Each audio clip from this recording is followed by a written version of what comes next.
আসসালামু আলাইকুম। অষ্টম শ্রেণীর শিক্ষার্থীদের অনলাইন ক্লাসে স্বাগত জানাচ্ছি। আশা করি তোমরা সবাই সুস্থ আছো, ভালো আছো।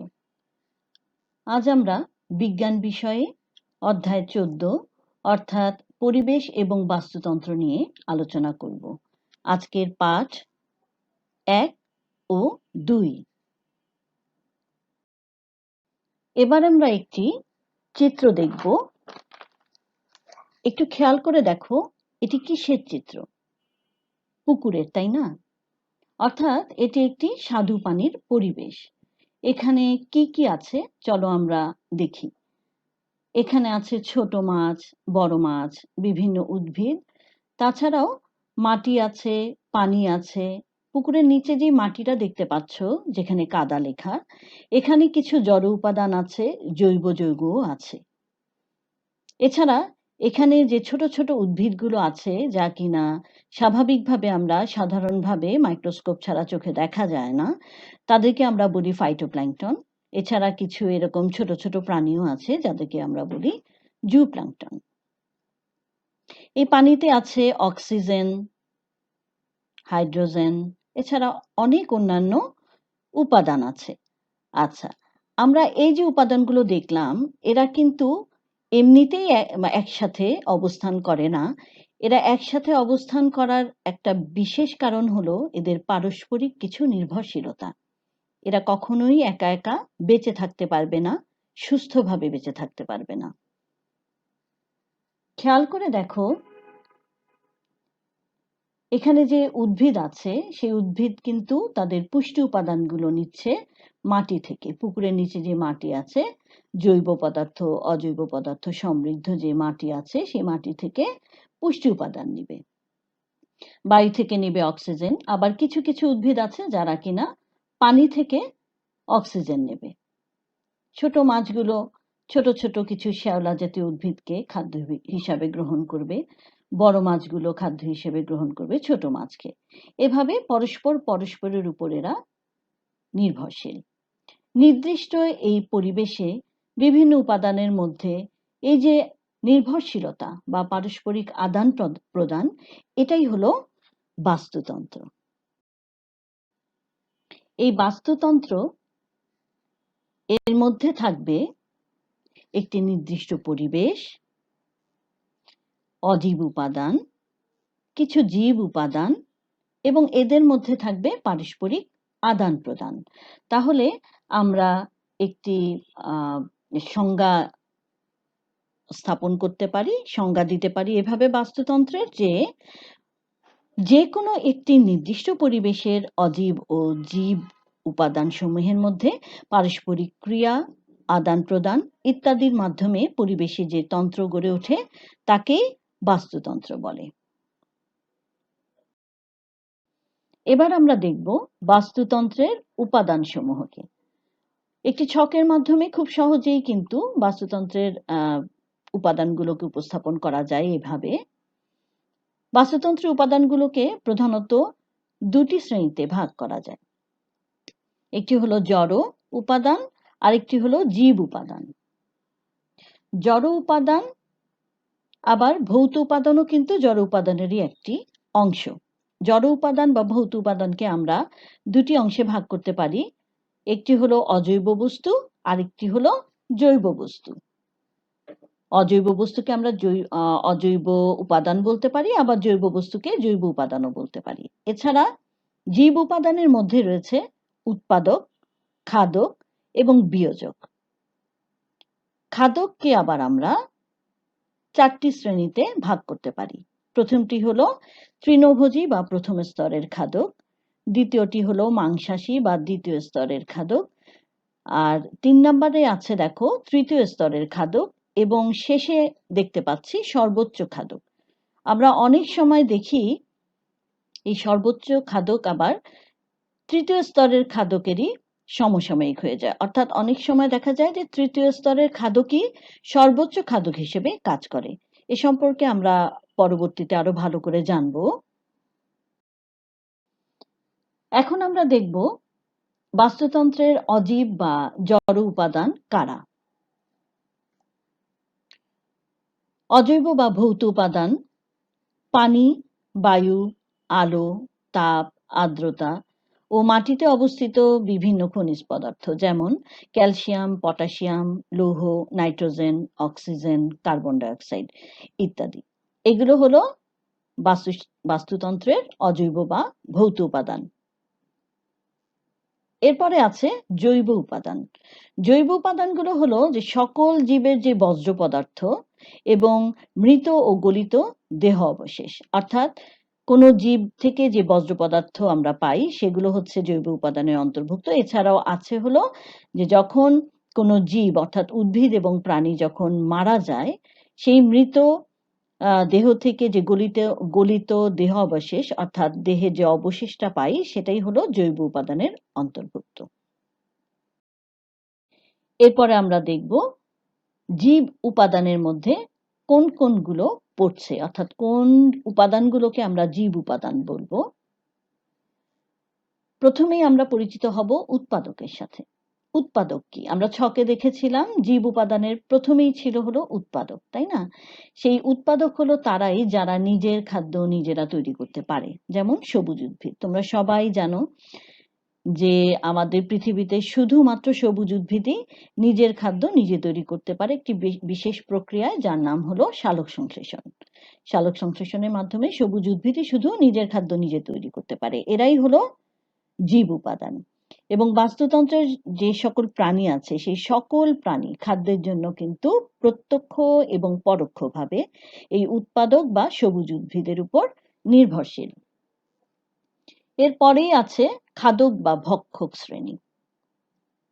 এরা হলো যে সকল প্রাণী উদ্ভিদ থেকে পাওয়া জৈব পদার্থ খাদ্য হিসেবে ব্যবহার করে বা অন্য কোনো প্রাণীকে খেয়ে জীবন ধারণ করে, তারাই হলো খাদক বা ভক্ষক। আমি আবার বলছি, যে সকল প্রাণী উদ্ভিদ থেকে খাওয়া নেয় অর্থাৎ উদ্ভিদকে খাদ্য হিসেবে গ্রহণ করবে অথবা কোনো প্রাণীকে খাদ্য হিসেবে গ্রহণ করবে, তারা সবাই কিন্তু খাদক শ্রেণীর অন্তর্ভুক্ত।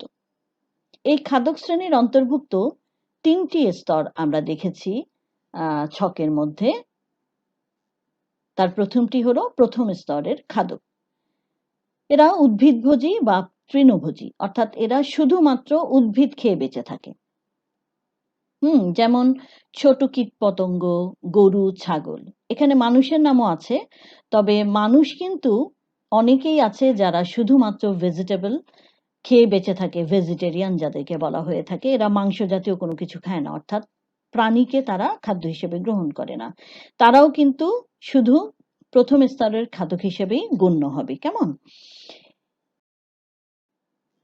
এরপরে আছে দ্বিতীয় স্তরের খাদক, যারা প্রথম স্তরের খাদকদের খেয়ে বেঁচে থাকে, হ্যাঁ, তাদেরকে বলা হয় দ্বিতীয় স্তরের খাদক। এদেরকে মাংসাশীও আমরা বলে থাকি।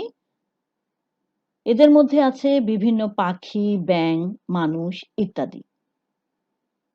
তাহলে বোঝা যাচ্ছে যে প্রথম স্তরের খাদক অর্থাৎ যারা শাকাশী অর্থাৎ শুধুমাত্র উদ্ভিদকে খায়, যেমন গরু, ছাগল বা কীটপতঙ্গ, এদেরকে যারা খাদ্য হিসেবে গ্রহণ করবে অর্থাৎ প্রথম স্তরের খাদককে যারা খাদ্য হিসেবে গ্রহণ করবে তারাই শুধু হবে দ্বিতীয় স্তরের খাদক। এখানে কিন্তু মানুষও আছে, কেননা মানুষ কিন্তু প্রথম স্তরের খাদক অর্থাৎ গরু, ছাগল এদেরকে কিন্তু খেয়ে থাকে। আবার তার আগে আমরা দেখেছি উৎপাদককেও কিন্তু মানুষ খেয়ে থাকে। এই হিসাবে মানুষ হচ্ছে প্রথম স্তরের খাদক। আর যেহেতু প্রথম স্তরের খাদককে মানুষ খায়, সেই হিসাবে মানুষ হলো দ্বিতীয় স্তরের খাদক। এরপরে আসছে তৃতীয় স্তরের খাদক। যারা দ্বিতীয় স্তরের খাদকদের খেয়ে বাঁচে তারা হলো তৃতীয় স্তরের খাদক।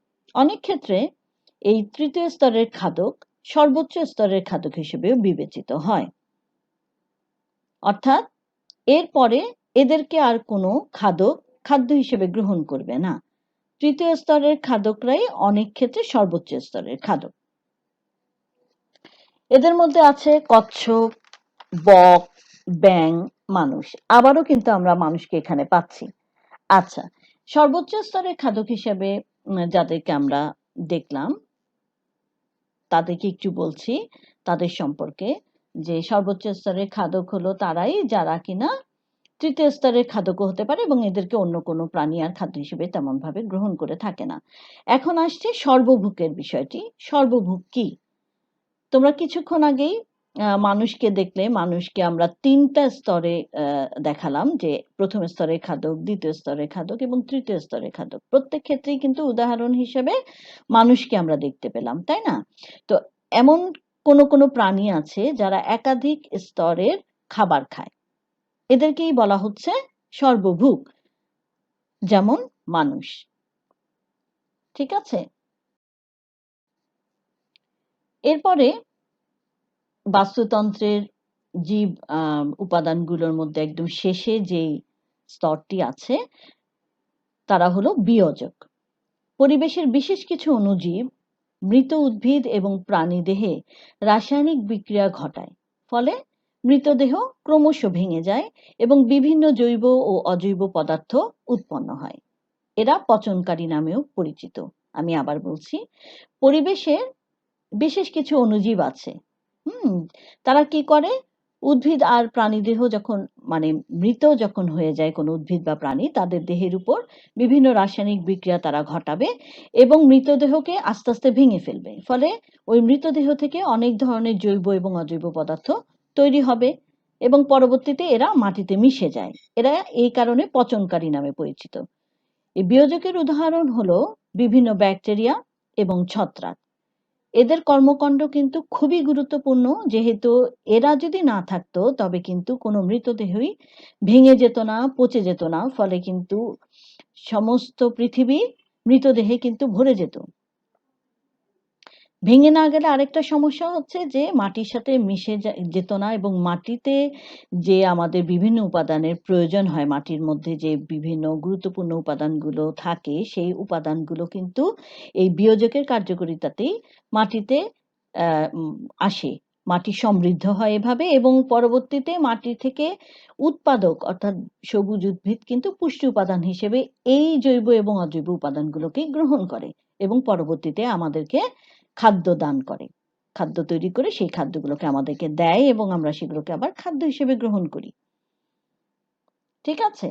এভাবে আমরা বাস্তুতন্ত্রের বিভিন্ন উপাদানগুলো সম্পর্কে এতক্ষণ যেভাবে আমরা জানলাম, এই তথ্যগুলো আমরা যদি খুব মনোযোগ দিয়ে পড়ি, আশা করি তোমরা পড়বে এবং পরবর্তীতে তাহলে তোমরা এদের মধ্যকার যে আদান-প্রদানের সম্পর্ক, এটাও খুব সহজেই তোমরা বুঝতে পারবে।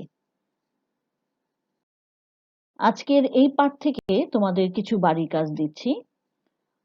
প্রথম যে প্রশ্নটি আমি তোমাদেরকে দিচ্ছি সেটা একটি অনুধাবনমূলক একটি প্রয়োগমূলক প্রশ্ন। বাস্তুতন্ত্রের অজীব উপাদানসমূহের ব্যাখ্যা দাও। দ্বিতীয় প্রশ্নটি হলো বাস্তুতন্ত্রের খাদকের শ্রেণীবিন্যাস করো।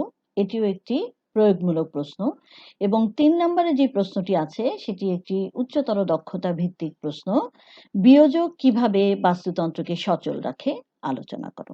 আশা করি তোমরা খুব সহজেই এর সমাধান করতে পারবে। আজকের এই যে ২টি পাঠ আমরা পড়লাম, তোমাদের পাঠ্যপুস্তক এবং আজকের যে লেকচার, এর সহযোগিতায় ভালো করে অনুশীলন করলে তোমরা সহজেই আজকের বাড়ি কাজটি সমাধান করতে পারবে। এতক্ষণ সাথে থাকার জন্য তোমাদেরকে অসংখ্য ধন্যবাদ। আল্লাহ হাফেজ।